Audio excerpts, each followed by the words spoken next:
Welcome back to the second part of the international round of the Elise Trophy here at Spa. We're going to now look at the second race, which is a 40-minute race, which includes mandatory pit stops.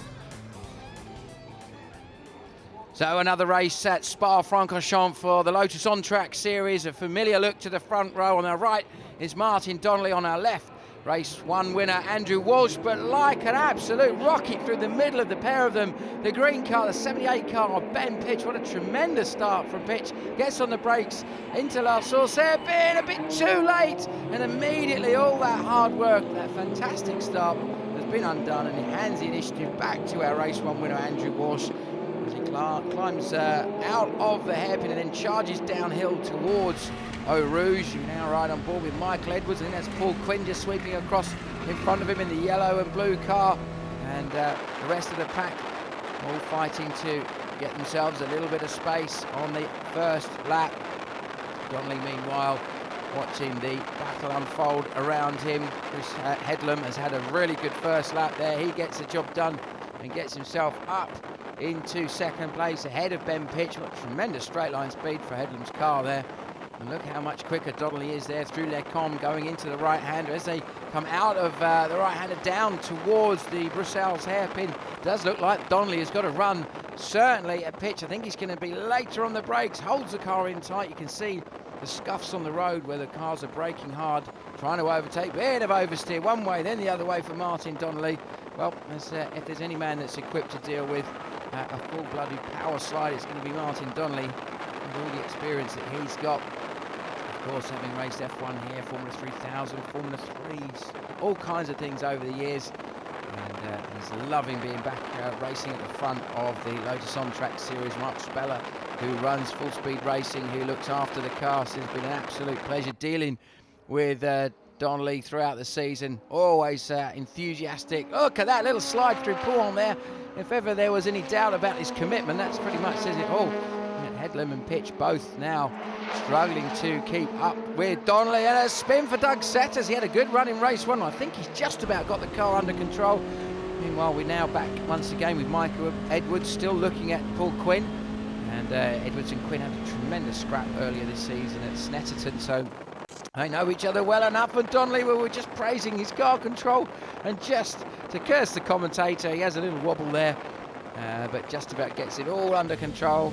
Now here from Sean Bicknell's car, the number 19 car. We saw him have a bit of a technical problem in the race earlier. Finished 28th, in fact, because of those problems, but he gets a good start past Martin Roberts, past Michael Edwards, who we were riding on board with a moment ago, just around the outside of Gary Broad. There is Ben Pitch's car. We just saw the cloud of smoke coming from the tortured front right tyre of that car. But Bicknell, see, the challenge you have in Lotus On Track is just finding a bit of room. There's so many cars out there. 37 cars starting this race. A few of the local drivers that raced in race one here not racing in this particular one. And that's because there's some other stuff going on this weekend here at Spa Francorchamps. Look as Bicknell just tries to find a bit of a gap now, just trying to get to the outside of Stuart Kirkbride. Managing to do that. To the inside of Edwards. There you can see what a wonderful shot. I remember years ago when Ricardo Zonta was passed either side by Mika Hakkinen and Michael Schumacher coming into this section. That was one of the most iconic shots in Formula One history, and it wasn't quite as dramatic as that, but there was a certain element of wonderful shot of going from on board and one car to on board the other to really get that sensation of closing speed. And Bicknell now, well, he is on a mission to the inside of Paul Quinn, another one of the more experienced drivers. Paul has been tremendous, winning races in Class A quite regularly this season. A lot of experience in having raced in Formula 3 and also raced in the States in the Barber Saab series, which was the series that brought us people like Juan Pablo Montoya amongst others. So a lot of these guys, lots of experience all over the world, and certainly Bicknell is working his way through the pack very, very quickly at this stage. At the back of one of the 211s, and somebody off track there off to our right. Couldn't quite see who that was. Gets the job done, gets down the inside, and seems to have just dealt with that very, very quickly. Meanwhile, the 43 car of Martin Johnston just coming through the shot, another of the 4-speed racing cars, and then, well, it's basically you've got a leader at the front, and then everybody else seems to be in second place. It just seems to go on and on and on and on and on. And that's what makes this racing so thrilling to be involved with. Everybody that's racing in this series has had such a great time. Lotus on track and have managed to find a fantastic balance between really, really good quality racing, mixture of some modified cars and some standard cars, drivers with lots of experience, drivers with limited experience, and drivers who are total novices, and lots of novice crosses on the back of the cars. You see the little yellow square with a black cross on it, telling it that that driver has only just started his motorsport experience, and that is what makes this series so interesting, because literally all sorts of drivers, or anyone with any kind of background, can pretty much get involved and have a great time out there. Martin Donnelly, though, just edging away a little bit now from Headlam, and though that seems to sort of stabilise a little bit the gap between Johnson and but Donnelly and our race leader there, Andrew Walsh. Walsh seems to be dealing with the pace very, very well at this stage, just edging away a little bit. Slightly longer race now, 40 minutes this race in total, as opposed to the 30-minute race that we saw earlier on this weekend, which was dominated by Andrew Walsh. A 32nd victory, remember, that he managed to achieve there. Tremendous stuff, just made it look easy. I'm sure at one point he was showboating as well. He certainly seemed to be very sideways going through the Eau Rouge hairpin, the La Source hairpin. This is Eau Rouge that they're charging through now, and 49 Steve Wentz. Oh, and a bit of contact there between Eric Chappard getting turned around. Well, that must have really focused his attention. You can see one of the spectators popping up into our camera shot, clearly as interested in what was going on as we were. You can see a cloud of dust there as they come through. They come indicative of somebody running wide. You can see summertime weather at Spa, tremendous to have. Invariably, you watch motorsport at Spa and you see just mixtures of clouds of rain and then a bit of sun and a bit of wind, a bit of everything. And the only wind at the moment is being created by the hole in the air that Andrew Walsh is creating between him and his compatriots. The cameraman excited by the action, trying to keep up with what's going on. As this endless list of Lotuses come through. 42 car and Mark Goodey, another one. Now Bicknell already has worked his way through. Sean Bicknell in the 19 car. We saw some tremendous onboard shots of his progress a little bit earlier. Martin Johnson once again comes through. Bicknell has managed to get himself into the top 6 already. Goodey is going to see very, very quickly. Headlam now has just got a little bit of a break from Ben Pitch.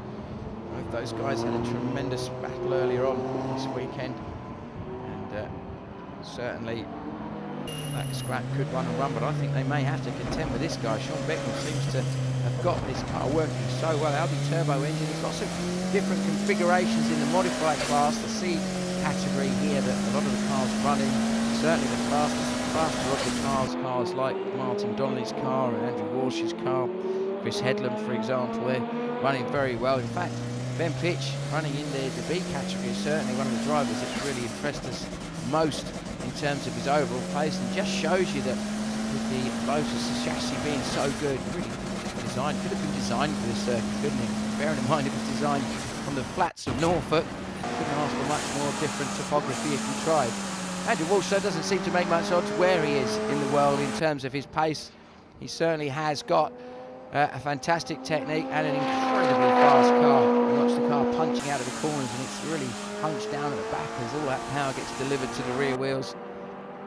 And he seems to be able to deal with just about any circuit and any scenario, seem to be fast in the wet, the dry, slow tracks, just about everywhere.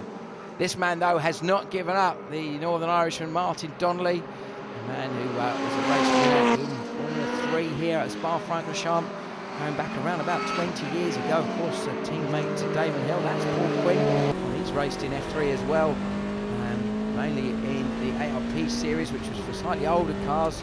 So a single-seater driver. A lot of the single-seater drivers, they tend to adapt very well to sports cars and saloon cars, moving across to that kind of driving with relatively little effort. Seems to something they can take in their stride quite well. Edwards watching with interest as Quinn is using every bit of the road here up in the Ardennes Mountains. You can see it really is the Ardennes Mountains, hills out here. You can see all the beautiful countryside. The trees in the distance, that helps to explain. Oh, but Michael Edwards might have been too busy watching the scenery, because he's just dropped it, the fearsome put-on corner. The double left-hander there just dropped to wheel off. The back of the car got into a little twitch, and just a slight overcorrection. You can see all the rubber there on the outside of the circuit, on this tarmac runoff area that you find on a F1 style circuit, where that's been introduced as a replacement to the gravel traps that we used to see everywhere. Certainly from Michael Edwards' point of view, if that had been a gravel trap, that would have been game over for the day. Harry Broad comes through our shot there in the 23 car. Behind that, the 46 charging through to close down car ahead. Quinn once again driving smoothly as you expect with him. Very, very experienced driver.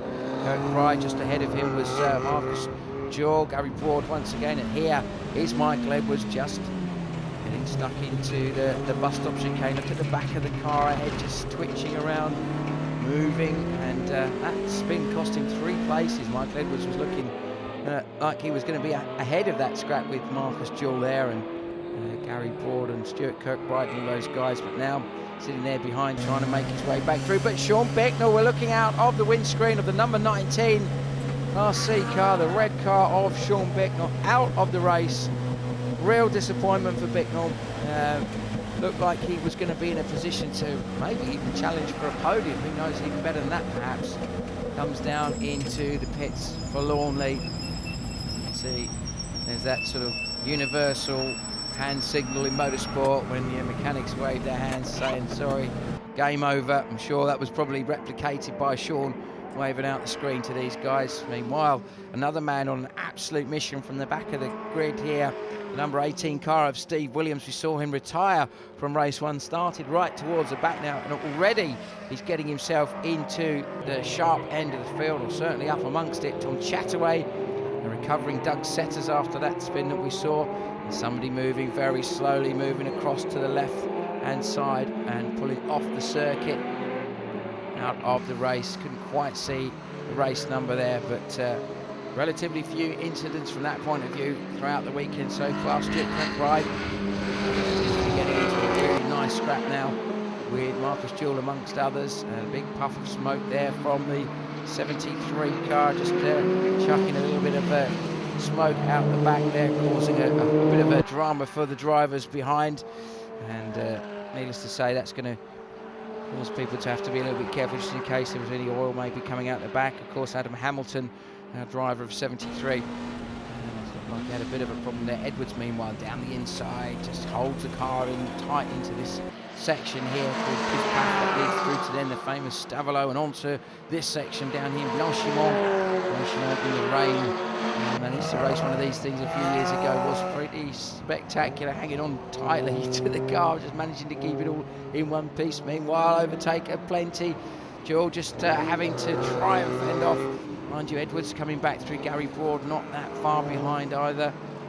And the rest of the pack comes through. This is our race leader, though. He just certainly looks like he's driving away from everybody. Donnelly did seem at one point look like he was going to be closing him down, but it seems to have stabilised. That distinctive orange and blue crash helmet, showing his patriotism for his home country, of course, of Northern Ireland.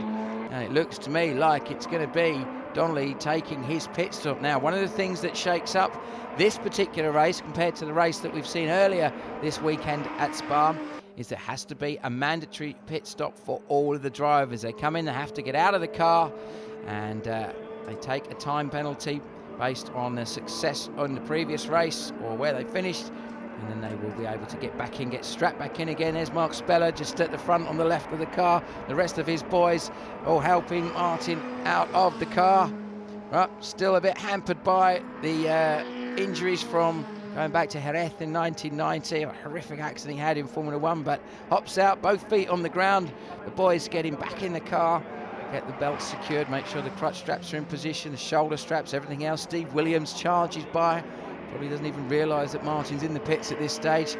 All of the drivers have got to come in. Oh, a little wobble there from Williams going through Eau Rouge. Really was quite a dramatic place to have a moment. Now this is going to be significant. If they've timed this right, and if they've got the sequence right, Martin Donnelly could have put himself into a very strong position for the latter part of the race, depending on what happens with Andrew Walsh when he comes in for his stop. We're going to see more and more drivers moving over to the right-hand side of the circuit to bring the cars in. I think we might have just seen Martin Johnston coming in, so maybe the FSR boys have decided to bring their cars in early, get the pit stop done, and hope that they can do it with a little bit less pressure, get the car sorted out, back out on track. As our race leader obviously has an even bigger lead at this point as a result of Donnelly's stop. In the background, more cars coming in now for their stops, so we're going to have that situation that you get with any race where there's pit stops that affect things. You see it in Formula One, in sports car racing, just about everything, that it suddenly all gets shaken around. Matthew Bartlett putting pressure on Tom Chataway. Bartlett in the red and white, number 30, Kirkbride and Jewell. Well, this scrap has been going on for a while now. And it's almost a bit like when you see sometimes people when they go indoor karting and they're having a scrap with one of their friends, they just keep waiting for each other. They're having so much fun racing hard. Now, in the pits, I think that's Bicknell's car at the top of the shot, the red car, well and truly out of the race, unfortunately. I don't think there's any chance of seeing Sean reappear, unfortunately. Andrew Walsh, though, seems to be just trying to get a few more laps under his belt. Meanwhile, the other cars start to bring their way back out of the pits. There's Damien Murray coming out in Pirate racing car. And Michael Edwards now seems to be in trouble. I wonder what's going on. There's something from the back that looks to me not just like tyre smoke. That looked to me like it could have been steam coming from the back of the car. And I wonder if that could well be the end of his race. It certainly does have that ominous kind of look about it. He looks like he's going to be pulling up and stopping. The green flag waves in the background to let the rest of the guys know that his car's out the way.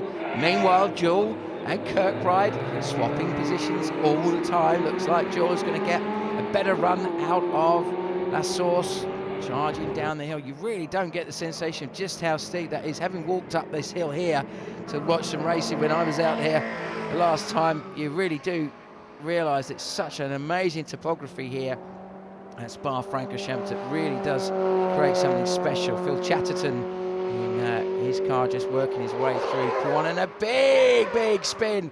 Well, that's really will have woken up Steve Wenzel, I think, because of all the places you're going to have a spin. That's one of the highest speed corners. We saw Michael Edwards have a similar problem. It seems to be cursing drivers through there, doesn't it? And I wonder, maybe we just saw that Michael Edwards retiring there. I wonder if perhaps there was a little bit of water that had been dropped from his car earlier in the lap. Could have been that, or it could have just simply been Steve Wenzel being a little bit over enthusiastic through there and catching himself out. Kirkbride, though, still keeps Jewell behind him. These guys have scrapped at all sorts of circuits throughout the UK before, so now bringing it into European waters, as it were. Paul Quinn just going through our shot there. He seems fairly untroubled. The gap is fairly significant. Jewell now is ahead. He's managed to get himself ahead of Kirkbride. Didn't see where that one happened.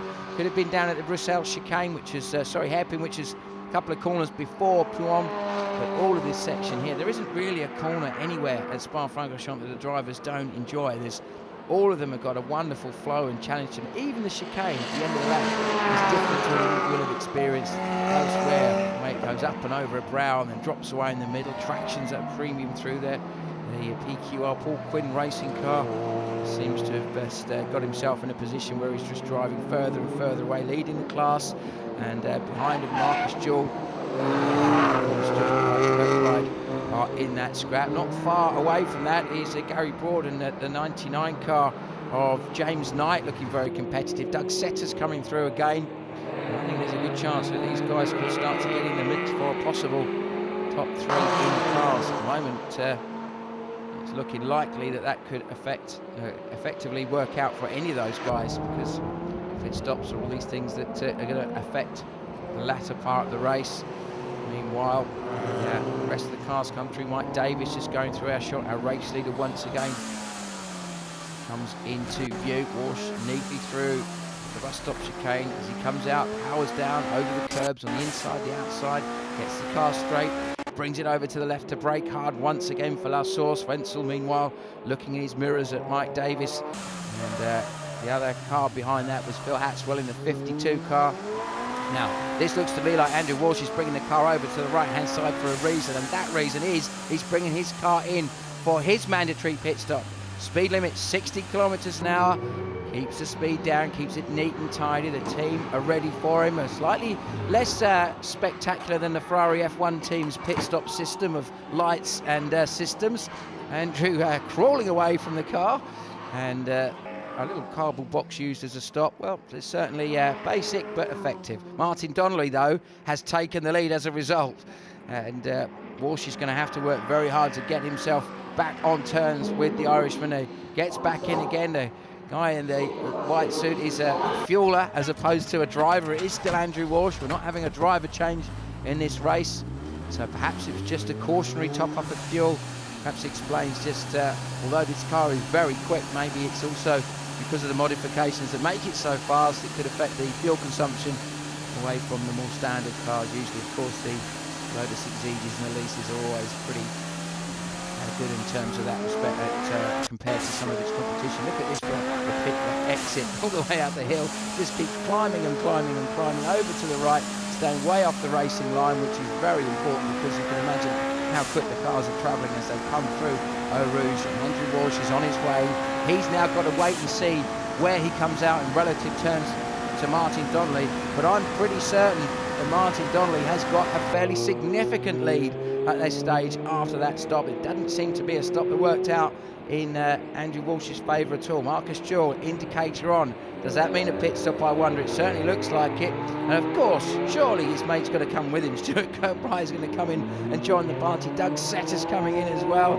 He's going to get a very, very busy pit lane at Spa-Francorchamps any moment now. Yes, the drivers come in. Same speed limit for all of the drivers, 60 kilometres. Meanwhile, Mark Goudet sweeps past. There's a clear circuit as they come down this beautiful warm afternoon here at Spa-Francorchamps.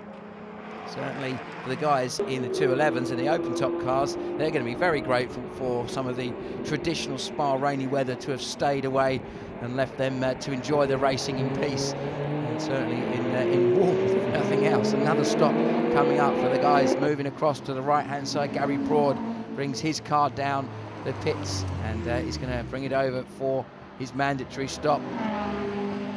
His friends helping him out there. Belts off, out he gets. Little bit of a comedy moment there for Gary, getting both feet well and truly on the ground before he jumps back in again. And it's nice to see that, as ever, with the Lotus On Track Series, sport is the main thing that people are getting out of what's going on today.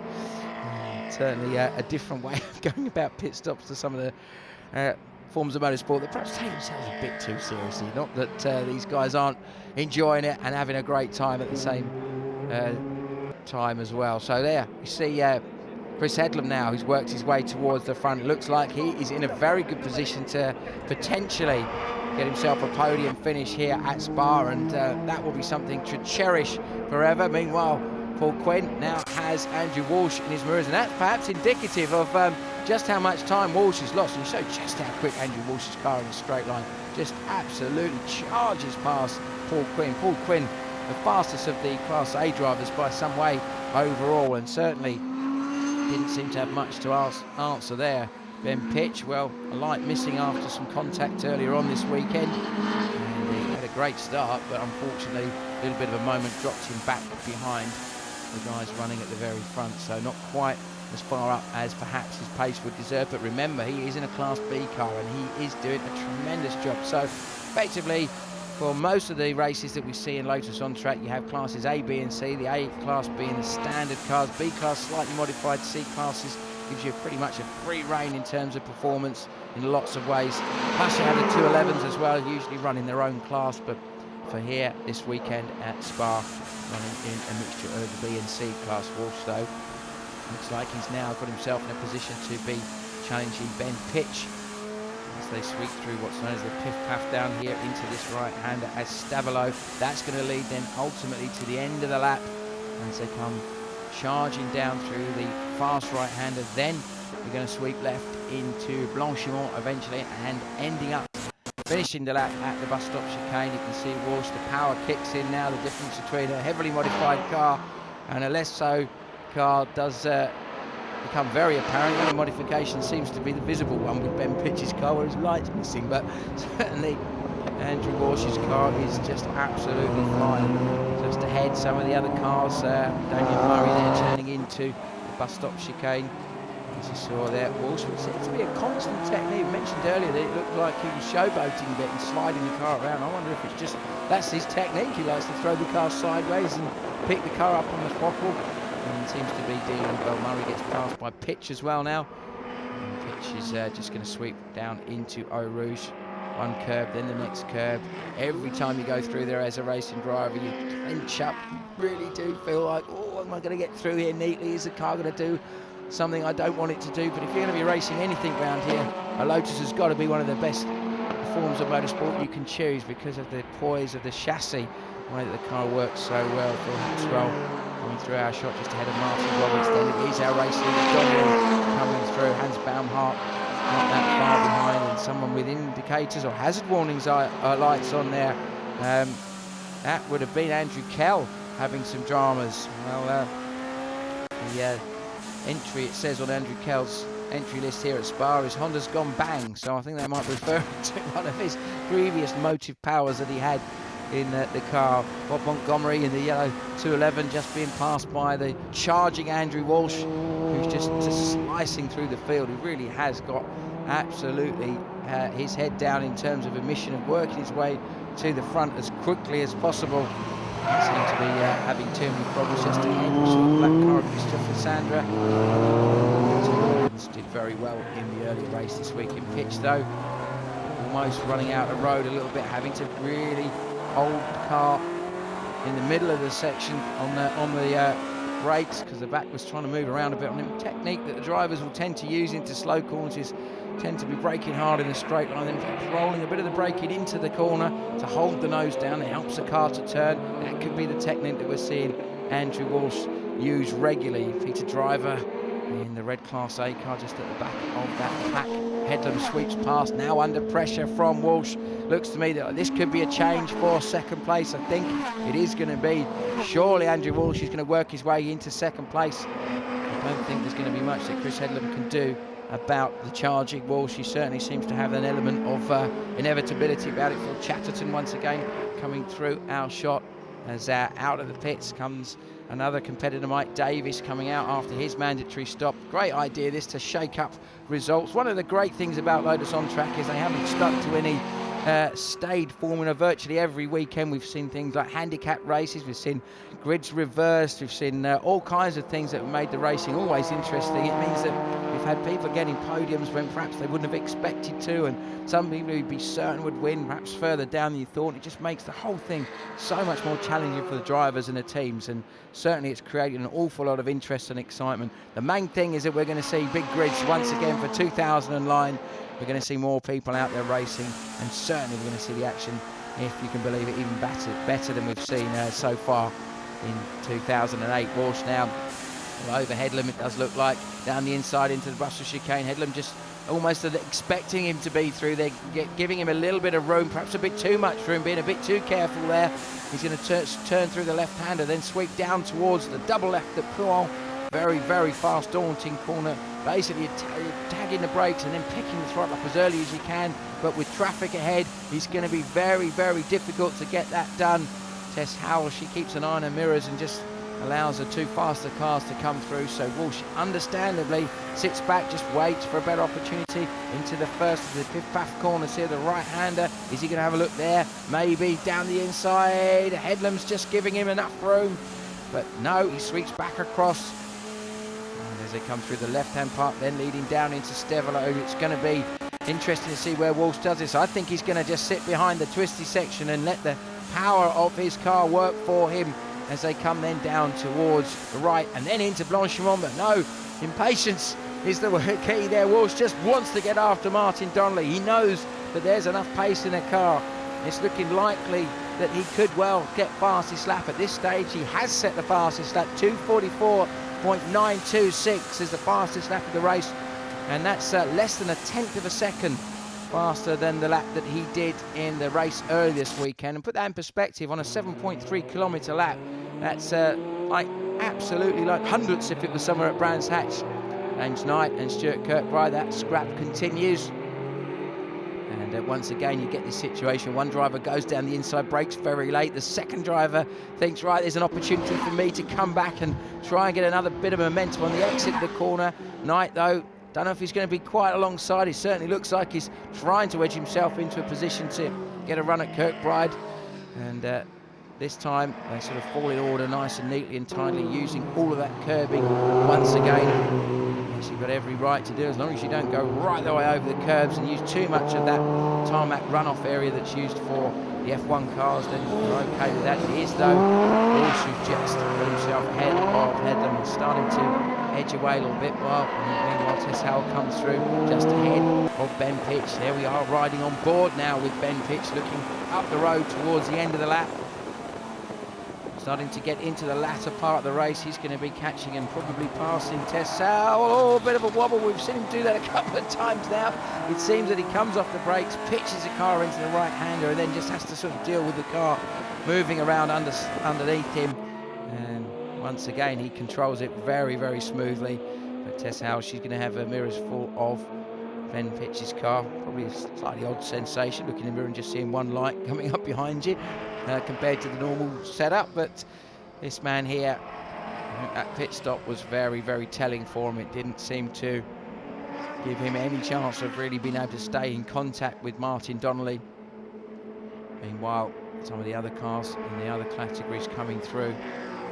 As we get once again towards this latter part of the race, it has been really very much a race of two halves, where the first half it very much looked like Walsh just had everything under control. Gooday comes through our shot there, and now it does look like the initiative has been handed to Martin Donnelly and his guys. Mike Davis brakes and turns into the right-hander, and this little scrap there. Steve Williams, now what a mission this guy's been on. He's come from the very back, and he's worked his way into a top 10 position. Bearing in mind there's 37 cars on the grid, that is an awesome performance by Williams. Really has impressed once again, as he has done several times this season. Stuart Malt there in the silver car, just a little bit further ahead. And the other drivers all starting to get to the point where they're looking for a little scrap towards the end of the race. Down the inside does look like might have got that job done. Is he going to be able to stick it out? Not quite sure. Just ends up side by side all the way around the first section, the second section, into the last section here. Piff Puff, are they going to do it once again? I just got that feeling that they're going to run out of road with each other in just a moment. Ben Pitch is sitting back and thinking, right, which way do I go? Do I let these boys sort themselves out, or do I wait for a gap, or do I make a gap? What's he going to do? Well, I think he's just going to try and judge it so that he loses as little time as possible. I think he's in a position where he's far enough ahead of Mark Gooday as the next driver behind him, but unfortunately not quite in a position to challenge with Chris Headlam. So a bit of a kind of no man's land at this stage of the race with Ben Pitch. And you can see how hard he's trying. And we saw that moment that he was having coming through the section he's just coming up to now, which is of course the bus stop chicane. You can always tell which one that Ben Pitch's car is. It came from that headlight situation that's caused him a few problems. And Vijay Chong in the yellow car having another good scrap. A lot of these drivers, of course, have been racing regularly with each other in the UK, so they know each other both on and off the circuit, and a fantastic sense of fun whenever you visit a Lotus On Track event. Everybody seems to enjoy themselves. They go racing because they just want to have a scrap with somebody out there, want to have clean, hard racing, and that certainly has been the case at every round this season, and certainly even more so here at Spa-Francorchamps. Donnelly, though, the number 3 car, looking like he's totally unchallenged at this point. He's just driven absolutely beautifully. The cars work fantastic well. They're full-speed racing FSR team. Mark Speller and the boys have just done a great job tactically to get him in, through and out of the pit lane very early on. I think they did a similar thing with Mark Johnston as well. So they certainly judged the tactics very well.